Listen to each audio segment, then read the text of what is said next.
Today's true story from the Bible comes from Micah chapters 5, verses 1 through 5.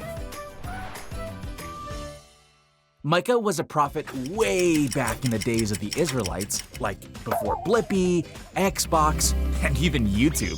Before Jesus was even born.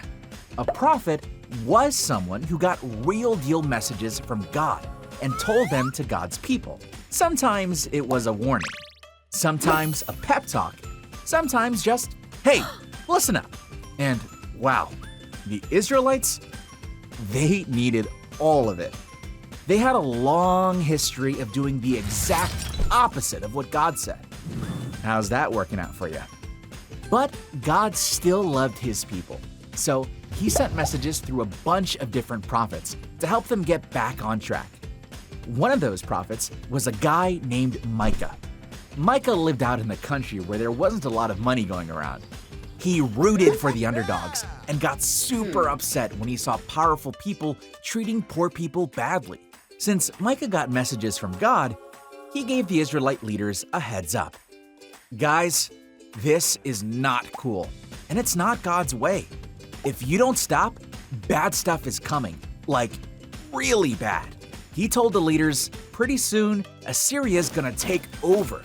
Then Babylon's gonna take you over, and the temple in Jerusalem? Yeah, gonna get wrecked. Yeesh. If I'd been an Israelite right then, I think I would have said, sir, yes, sir, and started acting right.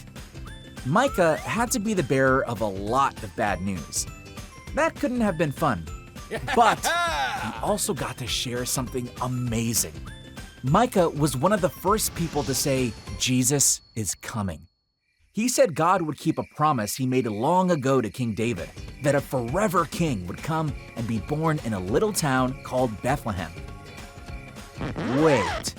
A forever king?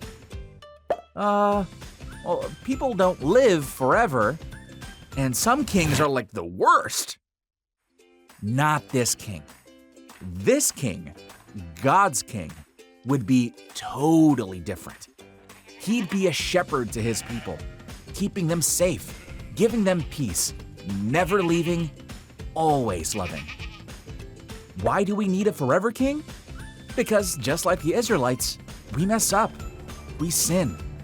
We try to do things our way instead of God's way.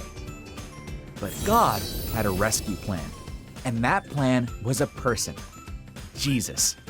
He came to rescue us, not just for a day or a week, but forever. Praise God for sending Jesus, our forever King, our rescuer.